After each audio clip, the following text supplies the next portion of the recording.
예수님께서 이제 예루살렘에 입성하게 되셨어요. 나귀를 타고 예루살렘에 입성하게 됩니다. 이 예수님이 입성하시는 이 모습을 보면서 다양한 사람들이 모여들었고 다양한 반응을 일으키고 있는 모습을 보게 됩니다.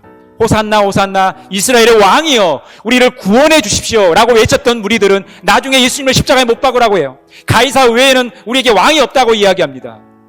단 며칠 사이에 바뀌어버리는 거죠. 3년 동안 예수님을 따랐던 제자들 역시 마찬가지예요. 죽기까지 예수님을 따르겠다고 그들은 호언장담했지만 예수님이 붙잡히자 그들은 다 뿔뿔이 흩어지고 도망가 버린 것입니다. 우리의 신앙의 현주소를 보게 되는 것입니다. 여러분, 우리가 예수 믿고 하나님의 자녀가 됐다는 것은 하나님으로부터 기업을 받는 상속자라는 것입니다. 하나님의 상속자로 살아간다는 것이 예수 그리스도와 함께 영광을 받는 일인데 이 영광과 함께 고난도 함께 받아야 된다는 거예요. 여러분, 이 왕자무견이라는 말은 왕관을 쓰려는 자 그 무게를 견디라는 것입니다. 왕으로 산다라는 것은 굉장히 힘과 명예와 권력이 있는 거 아닙니까? 그런데 그 명예와 권력만큼 책임이 따르는 것이죠. 우리가 이 하나님의 자녀로 살아가는 데 있어서 항상 영광만 따르는 것이 아니라 고난도 따르게 된다는 거예요. 여러분, 누구나 다 왕관을 쓰고 싶어 하지만 그 왕관의 무게를 견뎌야 된다는 거예요. 그 책임이 따른다는 것입니다. 우리에게 하나님이 우리를 존귀히 여기시는 그 존귀함과 영광이 따르지만 때로는 그 영광을 누리기 위한 고난도 받아들일 용기와 담대함이 있어야 된다는 거예요. 우리가 그리스도인으로 살면서 하나님의 자녀로 살아가면서 우리가 따라야 할 책임과 또 무게가 있다는 거예요.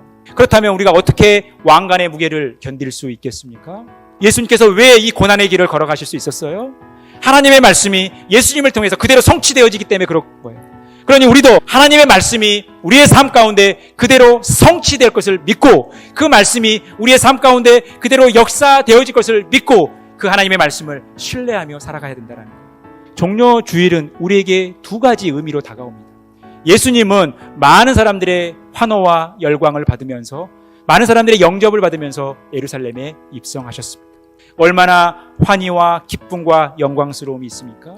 하지만 이 종료주일 예수님의 예루살렘 입성은 우리를 위하여 십자가에 달려 죽으신 고난의 시작이라는 거예요. 우리의 신앙생활이 바로 이 종료주일의 의미 속에 다 담겨져 있는 거예요.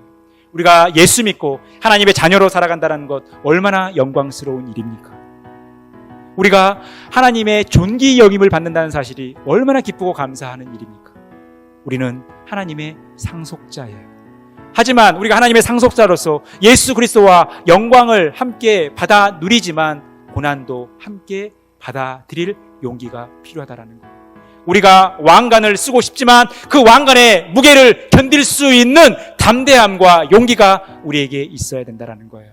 하나님의 말씀에 묵묵히 순종하며 그 십자가의 길을 온전히 걸어가셨던 예수님처럼 우리의 삶 가운데 하나님의 말씀은 반드시 성취된다라는 이 믿음을 가지고 우리에게 오는 고난을 말씀으로 이겨내시는, 그래서 이 종료주일 예수님의 입성을 바라보시면서 하나님께서 우리에게 주신 이 신앙의 본질이 무엇인지를 깨닫고 늘 믿음으로 말씀으로 승리하는 복된 삶 살아가시기를 간절히 축원합니다.